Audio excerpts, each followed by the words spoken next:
Yeah, I'm just fiddling with the. Hello and welcome back to the podcast series where today I'm delighted to be joined by Honey Bane, who is what do you call her, a punk rocker, a pop star, an actress, and is here today. So hi Honey, thank you ever so much for coming along. You're welcome. It's a pleasure. Good.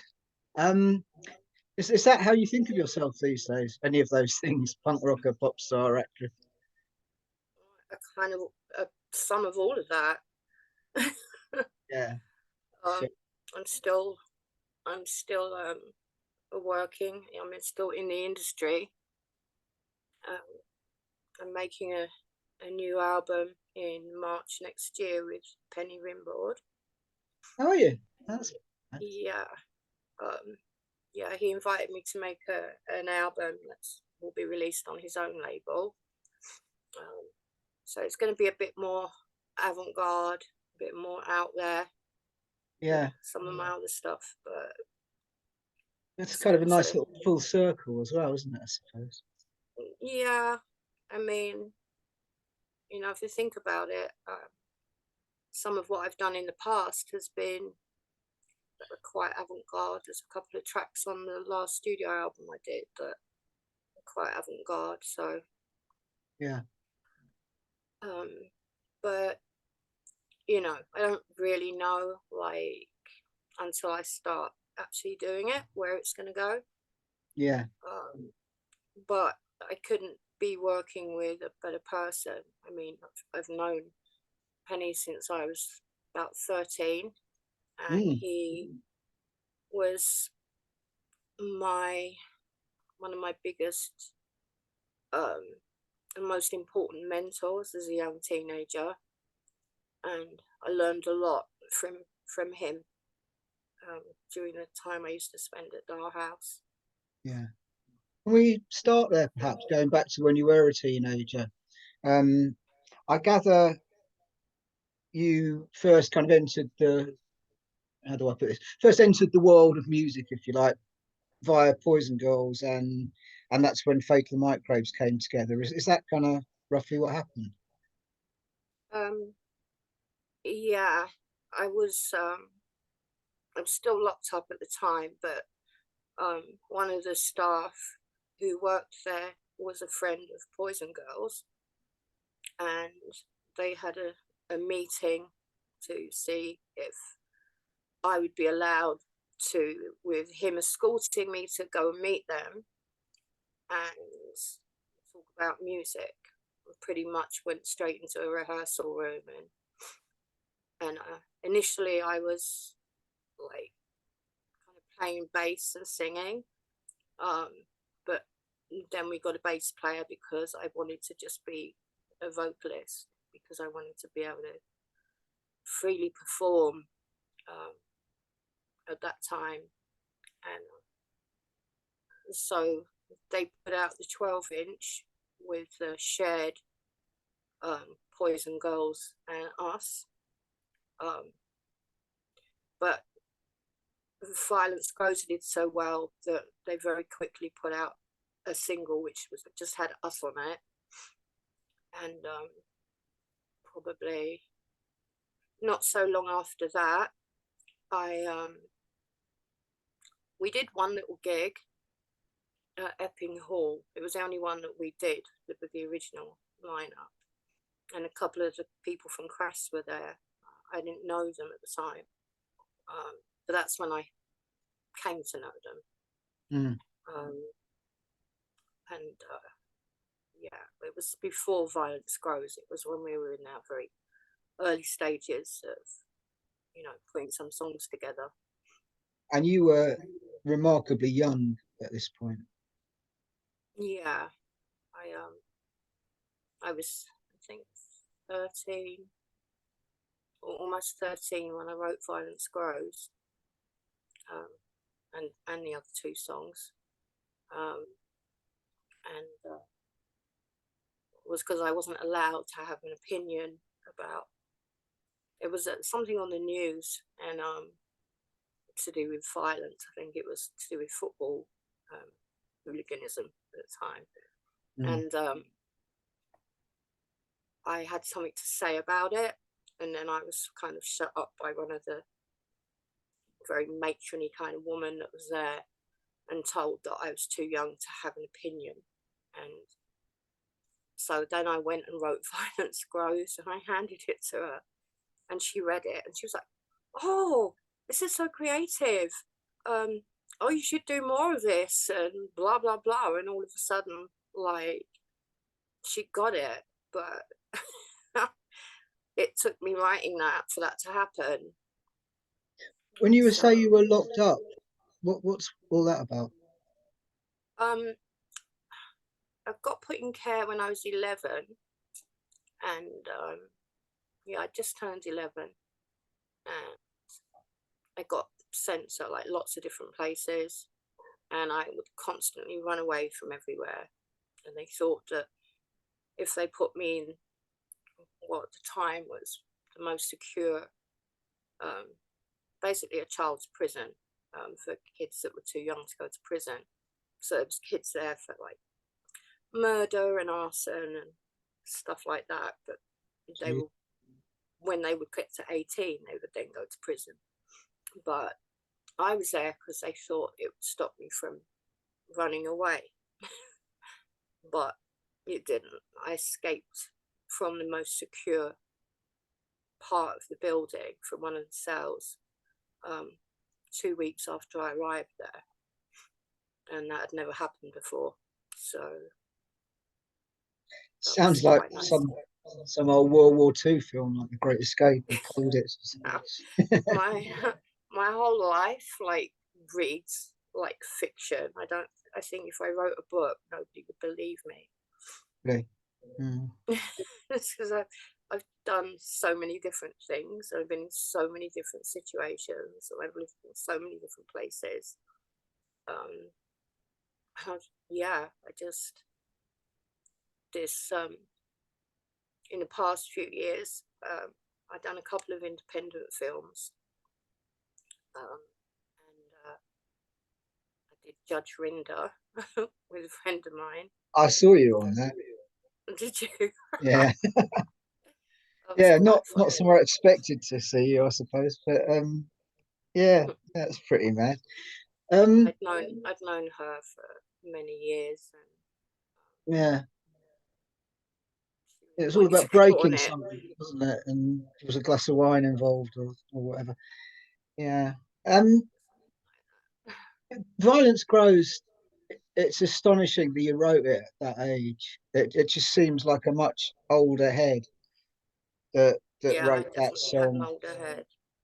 Is that because of like everything you've been through, do you think, or would you have just had an older head anyway? Um, well, some of both. I mean, I definitely had an older head.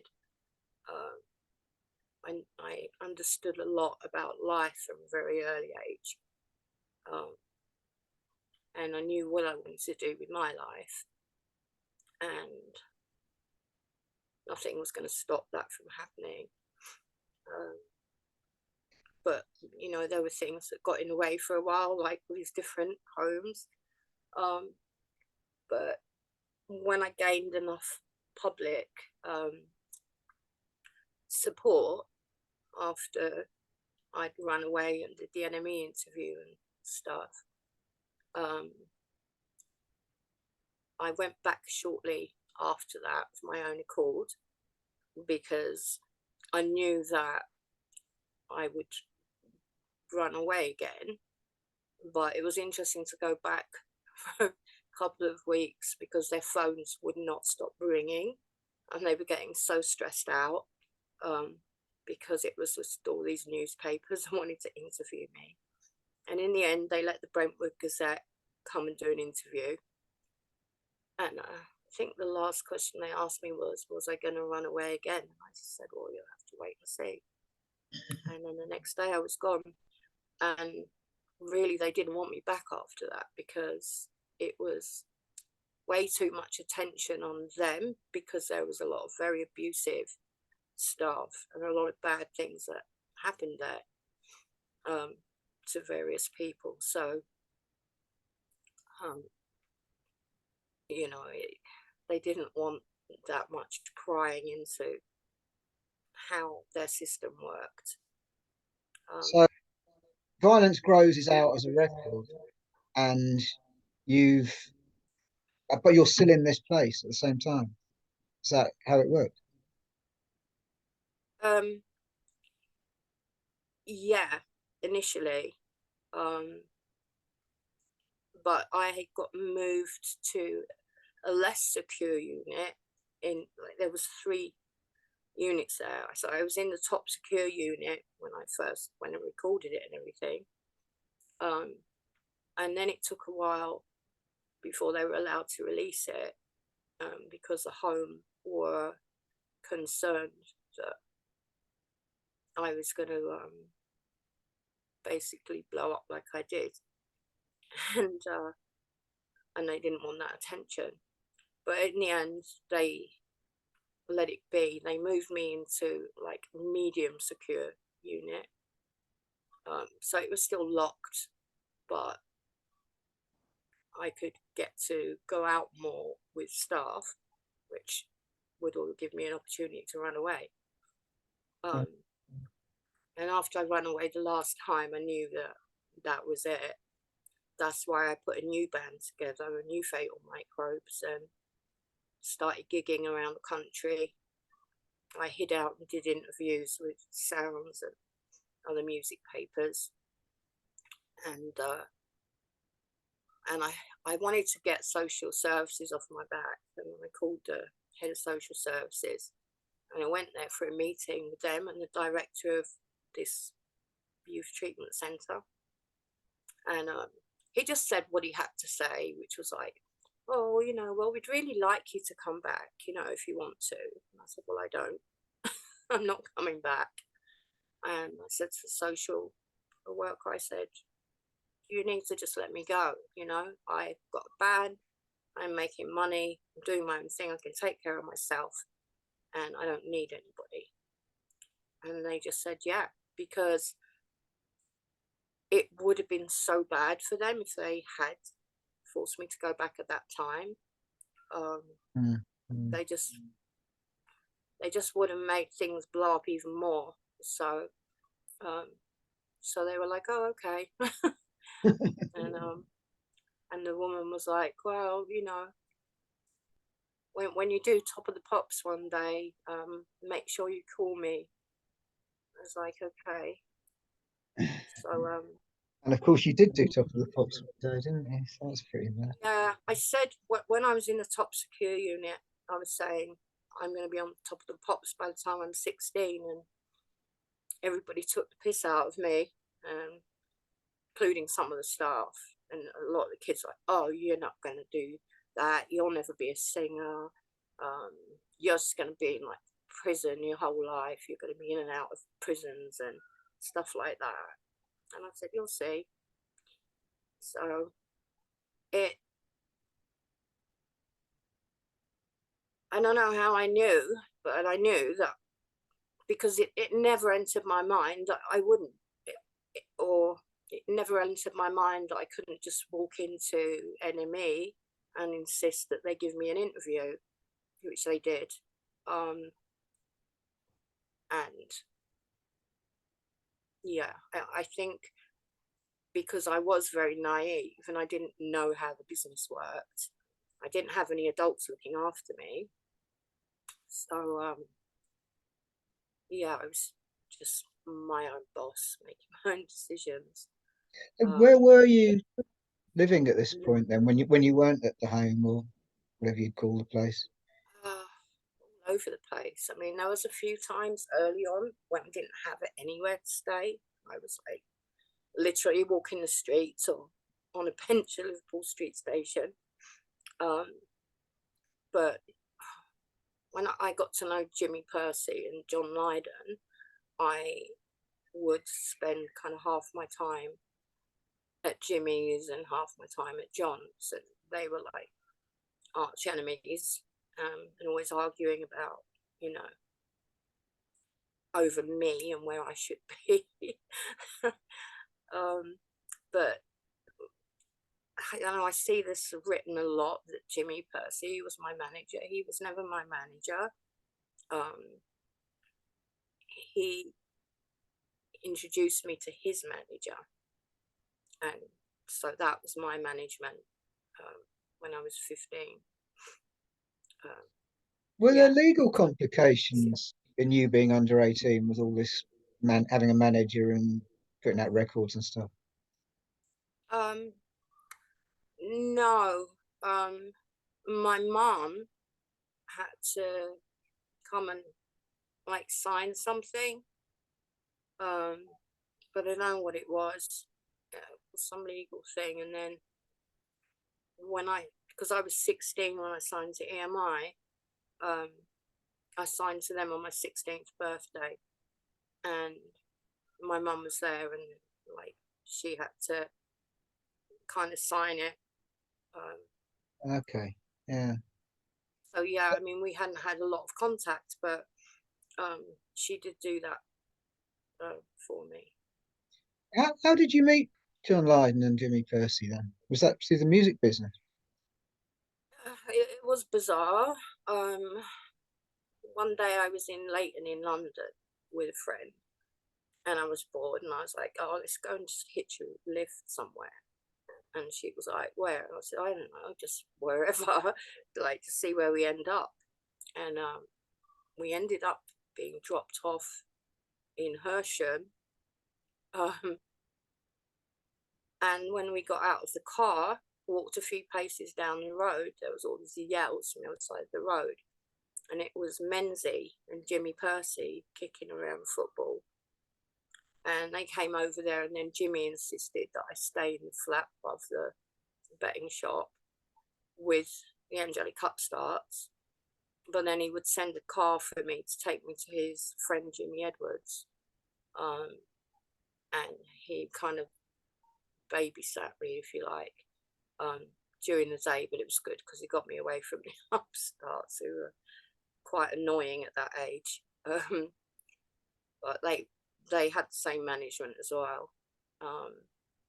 And then with John, um, I knew I'd met somebody that was staying there, but I didn't know for sure that it was his. I met this girl and this guy at the Marquee one night, um, and I didn't have anywhere to stay, so I said, "Oh, you can like stay with us." And they told me that the house was belonged to a diplomat, so they couldn't tell me who it was and all this. But there was a Sex Pistols flag thing on the wall, and they received a call from Jamaica while I was there. So I knew it was John Lydon's house. I didn't say to them, "Oh, this is John Lydon's house." I knew it was because I knew that he was in Jamaica, and to me, it just felt obvious. Anyway, I left, and a few months later, I was walking down Gunter Grove to King's Road, and I see this guy, and he's like, "Oh, like come and have a beer." And I went in. John was there, and I didn't speak to him. I didn't even acknowledge him actually. And then when I went home, the next day I called to speak to this guy, and John answered the phone, and he said, "Oh, you're the girl um, that came in my house and didn't even say hello to me, aren't you?" And I said, "Yeah, so." "So what?" And he said, "Come here now." And I'm like, "I've just got back to Plasto. I'm not coming there now." He said, "Yes, you are. I'll get you a taxi, but I want you to come over." So I went over there, and he had. It was after I'd released the Crash single and Guilty, which was between Violence Grows and the You Can Be You EP, and he he put Violence Grows on the record player, and he put Girl on the Run on, and like he had all my records, which was a bit of a surprise to me at the time. Um, Yeah, but he was really cool, and he treated me well. Um, you know, none of these people ever tried anything on with me. It was all very um, kind of big brother type relationships. that's heartening to know, isn't it? Really, in this day and age, I would say. Yeah, Yeah, it's also pretty mad to think of John Lydon having a Crass record or a record on the Crass label, really, because there's never ever seemed to be any connection between those two worlds that I've ever seen. That's yeah, but he loved those records. So, Girl on well, the mine. Run. He didn't have any other Crash records. No, no, sure, sure. Girl on the Run, or You Can Be You EP. Yeah. Can you tell me a bit about that? You say a couple of people from Crash saw you when you played in Epping. And so what happened then? Um, I was staying at their at Dull House um, when I was on the run, and the police would like come to the door looking for me, and then Penny would be like, "No, haven't seen her, not here. No, you can't come in, not unless you've got a warrant."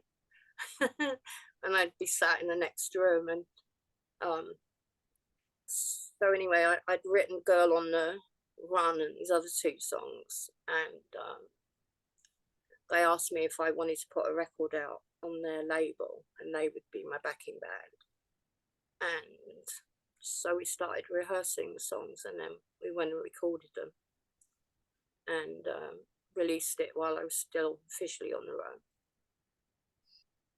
The whole sleeve and everything like that, I'm quite interested in too. There's the bit on the back where it says a big piss off to the music biz. Did you write that, or was that kind Yeah, I wrote that. of good, good. Okay, yeah, that was really. I think that was one of Crass's finest moments musically. Actually, doing your backing, that was especially "Girl on the Run." I think it's like much better than most of their own records, truthfully, in that respect. A lot of people have said that, but I Yeah, guess it depends. Like different people like different stuff, but it did do really well, and yeah, it yeah. did really well when it was re-released on the 12-inch vinyl by One Little Independent. Back in March, it went straight to number 10 in the official UK vinyl chart. Um, but unfortunately, I was having to deal with Michael Jackson having really been a vinyl release, David Bowie, the Specials, Ghost Town, like all these really big artists. So it didn't Some get any competition. higher.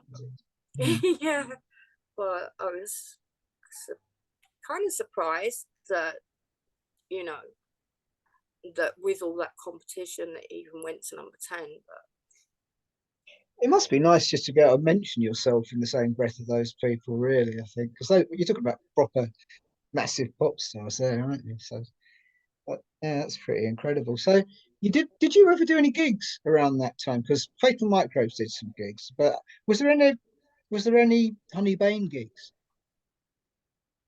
well, it was Honey Bane and Fatal Microbes, is how it was advertised.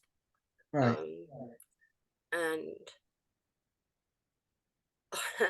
I, this synergy that had been going on with the way that I would just meet people and things were just coming together really easily. Um, we just got back from playing a gig at the Middlesbrough Rock Garden, and we were driving through King's Cross, and I would sometimes do like random silly things, like I yelled out the window to a guy, the most ordinary looking guy ever seen at the bus stop, and said, "Oi mate, you want a lift?" So I made my driver pull over. He's like, "I can't stop here." I said, "Yes you can." And I said, "Where are you going?" And he said, "Birmingham." I said, "Okay, get in, we'll take you." Patrick said, "I'm not going to Birmingham, we just came back." I said, "We're going to fucking Birmingham." So he's like, "Okay." So as we started, we were driving, after about 20 minutes, he said, you guys are a band, aren't you? And I said, yeah. And he said, you got anything I can hear? And at the time, I just had done Guilty. So I put Guilty Dub on, which he really liked. And then he told me that he was the original keyboard player with UB40. And that's before Mickey.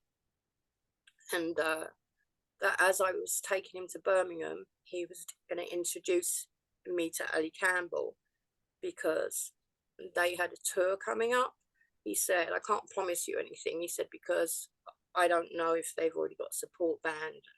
It's quite like soon and stuff, but it can't hurt to meet him and play him this. So when I got to Ali Campbell's, at that time he was living in a like high up in a really grotty council flat with a boom box that didn't work, so he had to come down to the van to hear it, and he really liked it, and he said that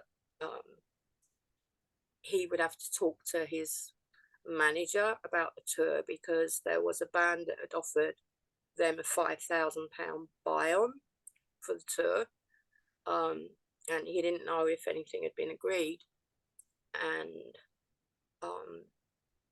so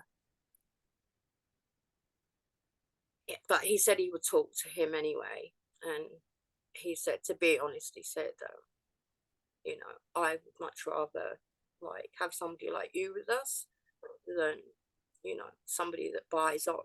He said, but that's just my personal kind of ethos. And a week later, I got a call saying, you've got the tour. And not only did they give us the support on their first major tour, they paid us £50 a night as well. And put us up in their hotels, so we didn't have to pay for hotels. And then Food for Thought went to #1 while we were on tour, and so that was interesting. And yeah, we were playing to like pretty packed out venues. I mean, there were only like 2,000-3,000 like people a night, but we had pretty much the same following. Like a lot of the punks that followed me were into them as well, because like Yeah, yeah, reggae was quite like a big thing. A lot of punks were into it, and I was really into like heavy dub, and I used to go to those dub wars parties, blues parties they called them. You just walk in and be like thick smoke of weed filling the air, and these like incredible dub bass going on, these competing with each other, and they were brilliant. So I used to go to those. I think I went off track. I'm not sure where I was at. Oh yeah, so yeah, so that was incredible how that happened. What are the chances of something like that happening? But it was like at that point in my life, everything was happening like that. It was bizarre, it really. sounds bizarre to be honest, honey. Yeah, I mean, you've bumped into Jimmy Percy, John Lydon, Ali Campbell, um, all quite randomly, and Yeah. yeah, that's a pretty astonishing tale, really. Um, yeah, that's pretty mad. So, did you, when you were playing live with the Fatal Microbes or Honey Bane and the Fatal Microbes or whatever, were you playing Girl on the Run and stuff like that at this point, as well as Violence Grows and Yeah. stuff? Okay, so Yeah, I was. I did a slightly different version of it. yeah, Um, I think it was a little bit more reggae-fied. And I did the vocals a bit different here and there. But yeah, it's Girl on the Run. Whilst it is one of Crass's best musical moments, I think it is very sort of, it does sound quite specifically like them in some respects. Like the guitars are very kind of like you get on Crass records, but not like you get on everybody else's records. So yeah, a very sort of specific sound. So it's a massive leap from there to EMI, at least in most people's eyes, it would be. So Was this because you're getting music press and stuff like that that EMI were interested? Um, Actually, way like right at the beginning, when I did my first gig at the Moonlight Club, um, the head of EMI was there. At the time, he was he had been head of EMI, a guy called Dave Ambrose, um, of the God, which department is it? I think he was in the Great Rock and Roll Swindle, wasn't he, that guy? I don't know, but he played bass with Fleetwood Mac many years ago. Oh, wow, okay. I think the very first bass player, but he was responsible for signing Duran Duran and loads of huge artists that were very successful. Um, but when he was chasing me for a couple of years, the first year, um, he was he'd left EMI. He was head of A&R, and now he was with EMI Publishing, and he was head of EMI Publishing. He wanted me to sign to the publishing, and I said no. And then he came back to me and he was like, um,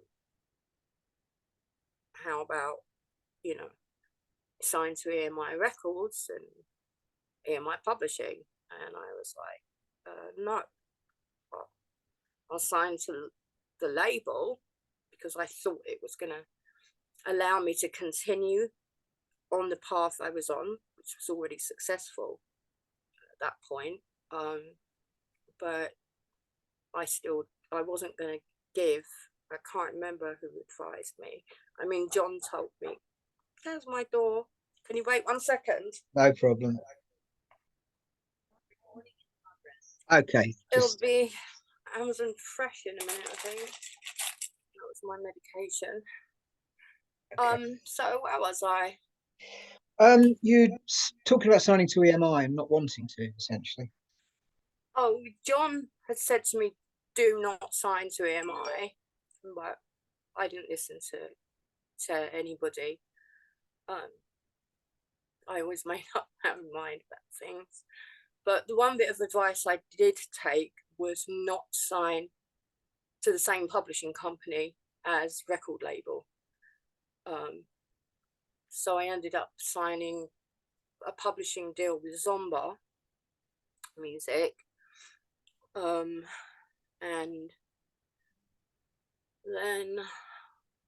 but I didn't give them everything they wanted. Um, they didn't get Girl on the Run, they didn't get Violence Grows, um, and they only got the stuff that I did while I was with EMI. But the other stuff, Guilty and that, no, I didn't sign any of my stuff to them, the early stuff. How do you think EMI treated you? Sorry? How do you think EMI treated you? I think they treated me very badly. And in fact, years later, when Dave Ambrose came back, he came back as head of A&R. He regretted allowing somebody else to be my A&R person there, and said that he should have handled it himself because they'd fucked it up and just done everything wrong, which was true. I wasn't allowed to go out and play anymore. There was a point when I got a band together and did a few gigs, but that was like much later on, and things were breaking down, and I was just doing what I wanted to do anyway. I thought that by signing to them, I would have a bigger channel to be able to tour and stuff and get my music out there to more people, and I would be able to continue with the kind of music that I did. But they wanted everything, like pop songs or you know, I didn't even have any say in what I wore for on top of the pops. Like, it was ridiculous. And That sounds like yeah, the kind of it cliches. definitely, it wasn't a good experience. And neither Yeah, was my manager, because I got completely ripped off financially by him. So I didn't make any money out of anything. really. That must have been awful, actually. What was it like playing Top of the Pops then? I mean, you've already touched on it. Wasn't everything you would call perfect, I suppose, but No, I mean, it was like, I was glad that I'd done it, because I said I would do it by the time I was 16. It was just something I wanted to do. I think because when I was a young child, when I was like under the age of 10, I used to want to go on opportunity knocks. yeah, brilliant. So I was always saying to my mum, listen to me sing this song, like, watch me perform this thing. But, like, you know, that she wasn't interested, um, because I was having a lot of problems at school, and Yeah. doing what I should be doing. And so, like, I didn't really have any help coming from there. Um, so I knew I had to do it all myself. But So, yeah, I mean, it was good that I'd done it, only because I said that I would. But for me personally, I know there's like a lot of people that actually really like it.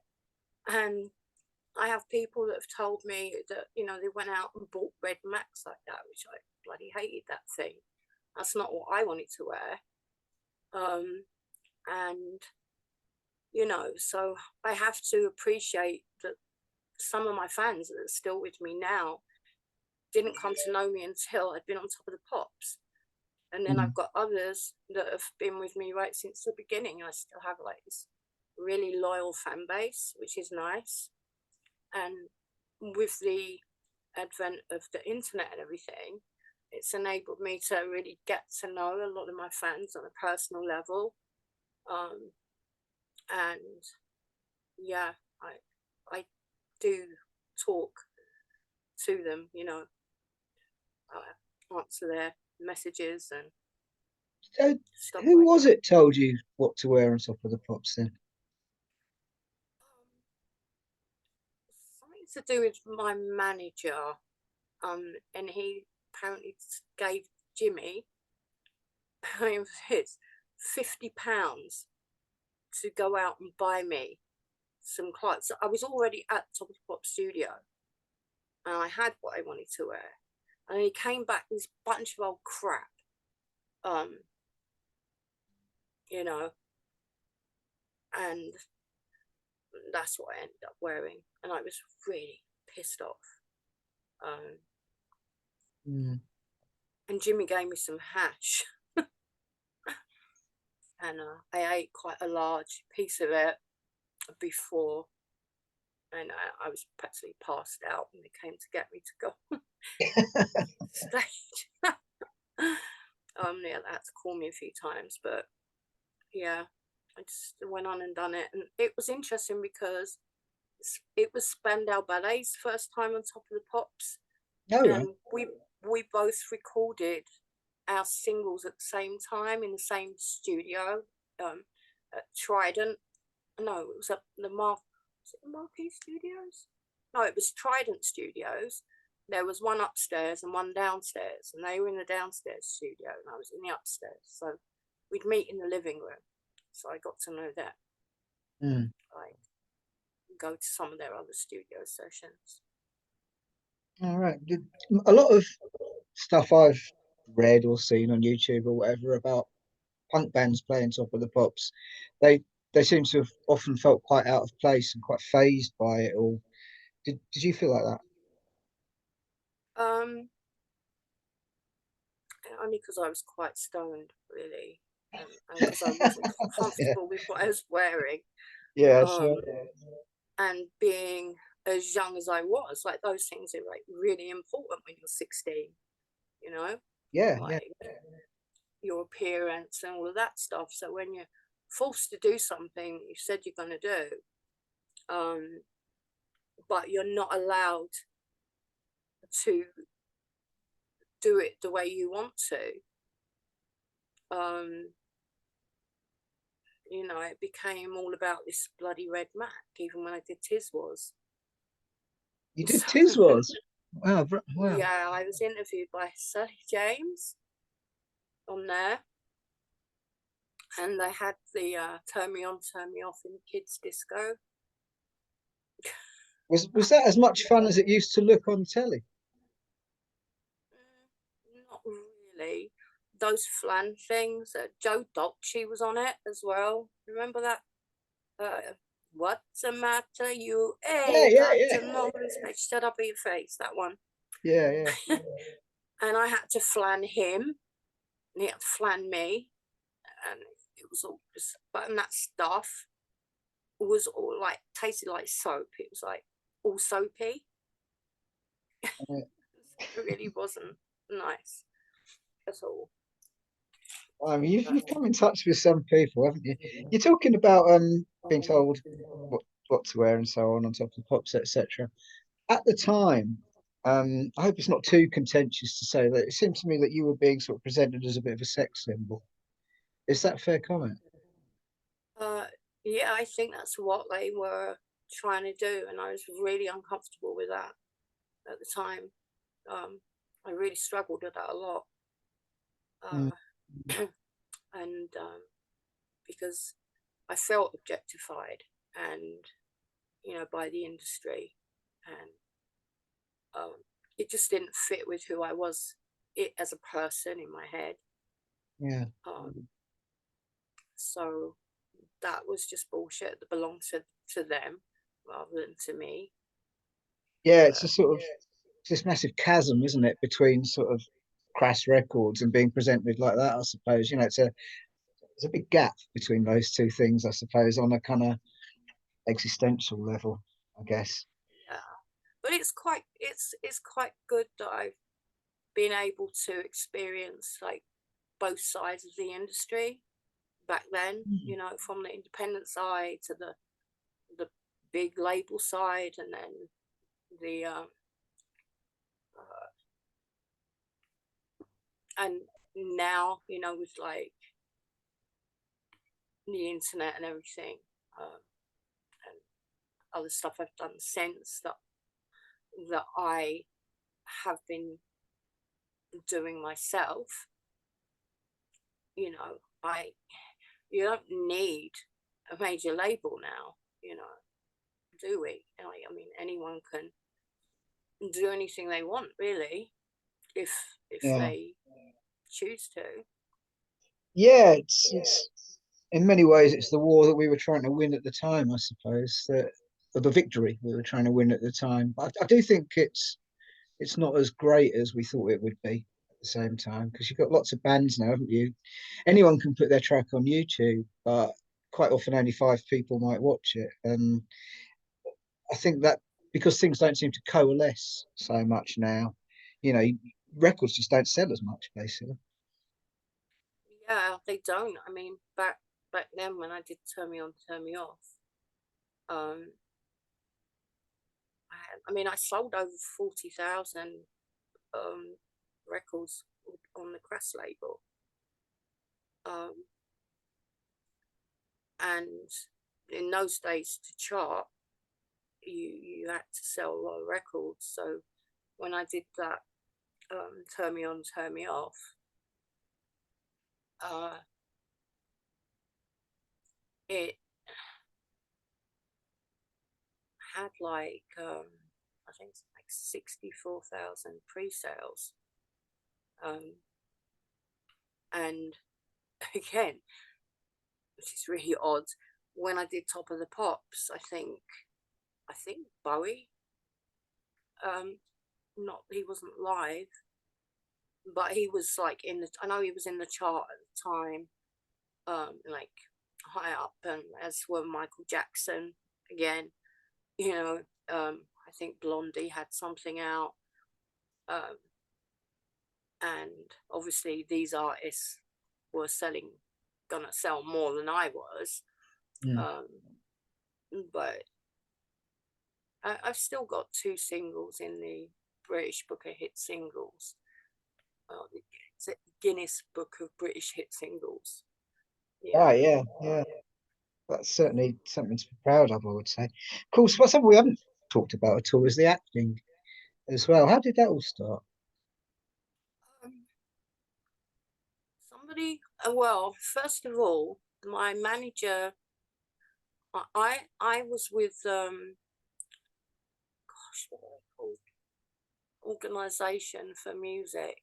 Um, Musicians Union? No? yes, I was with the Musicians Union, but he'd been banned from the Musicians Union.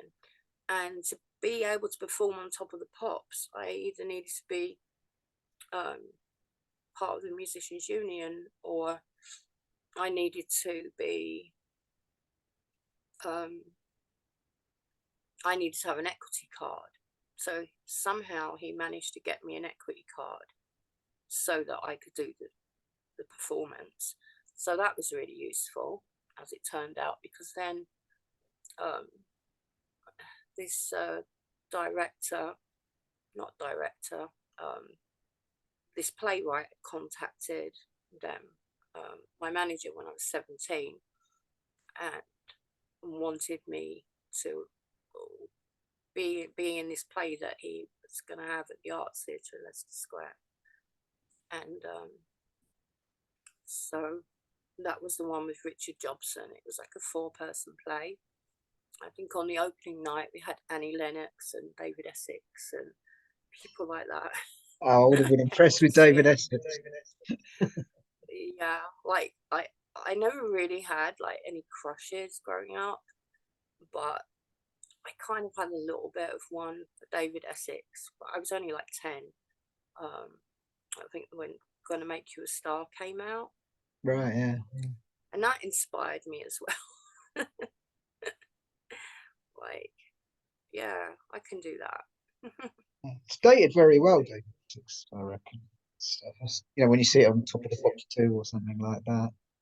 So anyway, sorry. And I auditioned like for everything else. I mean, um, like the Scrubbers film, um, was an improvised auditions, which was fine because I've always been good at improv. Um, and it was Crown Court, had a lead role in that. And that was great because I actually used real people. Real people decide what's going to happen. Mm. Um, they make the decisions of whether people are guilty or not. And so the play itself has 2 different endings or 3 different endings potentially, depending on what the people decide. So it was just like real life, like it had to be filmed all in one go. There was no stopping and starting with anything or run throughs. It was just, go, and Mm. like a real court case. And really enjoyed that a lot. And then the jury were out for quite a few hours, and we were all like so like invested in this, like, oh my god, what's the outcome going to be? What's going to happen to my boyfriend who killed his stepfather, who was abusing his mother? I think it's called A Sword in the Hand of David. Is it out there on YouTube or anything? Um, no, the thing is, like, I have been trying to find it. There was the very first episode, because this one was in 3 parts. Um, I wasn't in the first one. I was in all of the second one and most of the third one, because I was cross-examined. Uh, I also had some banter with the judge when I used the word pissed, and he said, "Oh, you mean he was slightly inebriated?" And I was like, "Yeah, pissed." So that was fun to do. And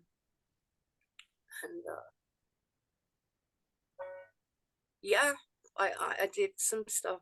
I did another thing called Jangles with Hazel O'Connor. She had the lead role in that. I was one of the main characters. But I ended up leaving that particular production because I was having a lot of problems at the time back in London, and I was having to commute to Bristol, and it was just a nightmare. Did you have similar ambitions with acting as you did with like being a pop star? When I was young, it was something I thought about a lot, but I hadn't really thought about it after I'd started singing.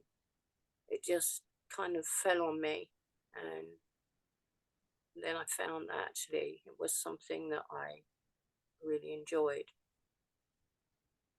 and probably more so now, stuff that I've done in recent years, because that's given me the freedom to really show what I can do. Um, I don't have any inhibitions anymore. I don't, I can cry if I have to. I can be that. I have so many different me's in me um, that I can go between, um, depending on what's needed.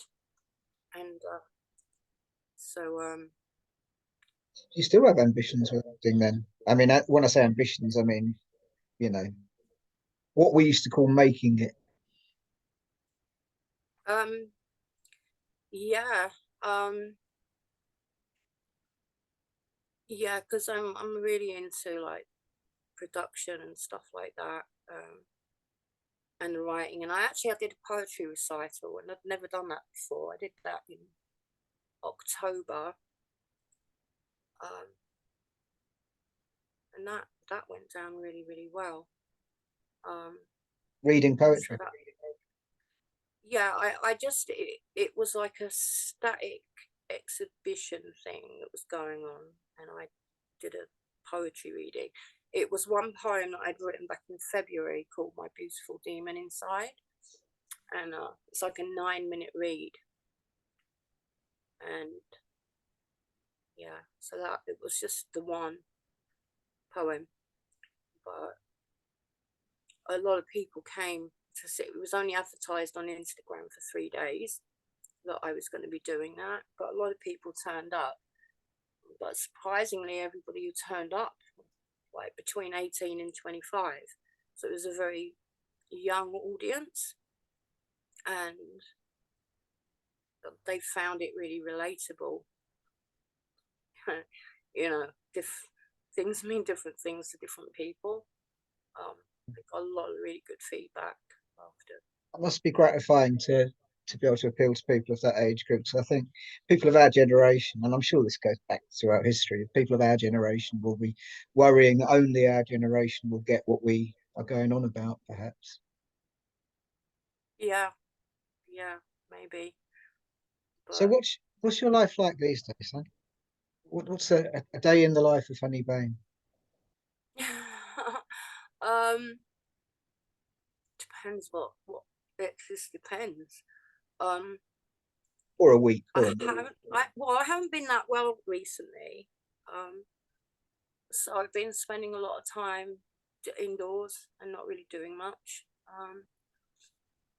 I did that poetry recital between two hospital stays, um, for pain control, and I was in a lot of pain and could hardly walk when I did it. I actually had to go there with a walking stick and be helped down the ramp and sit down to read. Um, but I didn't want to let the people down that had put it on and advertised it. So they said, "Oh, you should be resting. You don't worry about it." I was like, "No," I said, "I'm gonna do it, no matter what. So I don't care how much pain I'm in. I'm still going to do it. So I did it. But then 3 days later, I was back in hospital for another week. So I'm just dealing with that at the moment. Other than that, I sometimes do some art. I write a lot. Um, I'm still writing stuff for this album. I've got like a backlog of stuff as well, and some of that I'll be using, but I still get very like inspirations that just come out of nowhere, and then um, I've been having this thing where I've been channeling Shakespeare. Um, the first time it happened was when I made my studio album, and it was with a song I ended up writing called Undone, or rather, I think Shakespeare wrote through me. And there's been a few more, particularly this year. Um, and I know it sounds kind of out there, but Yeah. I don't know how I could write these particular things, having not been into Shakespeare in this lifetime. But I definitely had a past life where I was one of his muse, and he treated Quite a me lot. quite badly. He's told me a lot actually through the writing.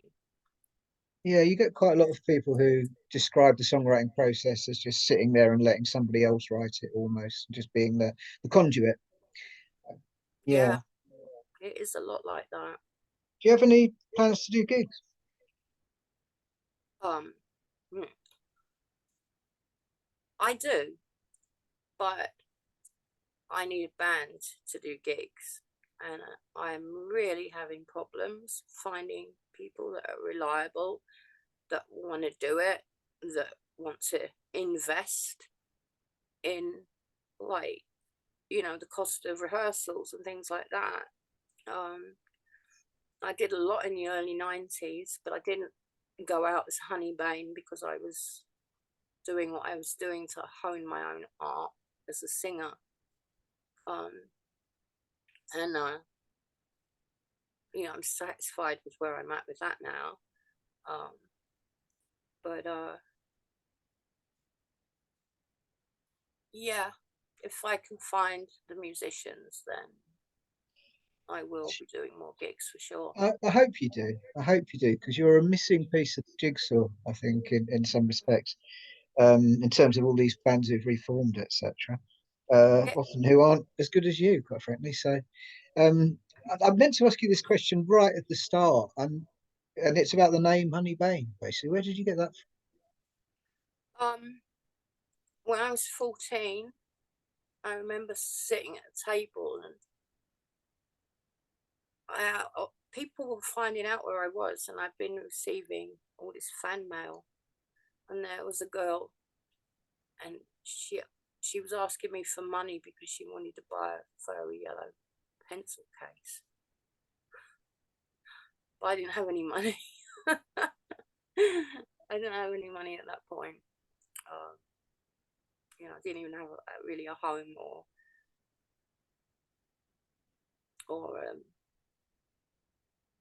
regular adults looking after me.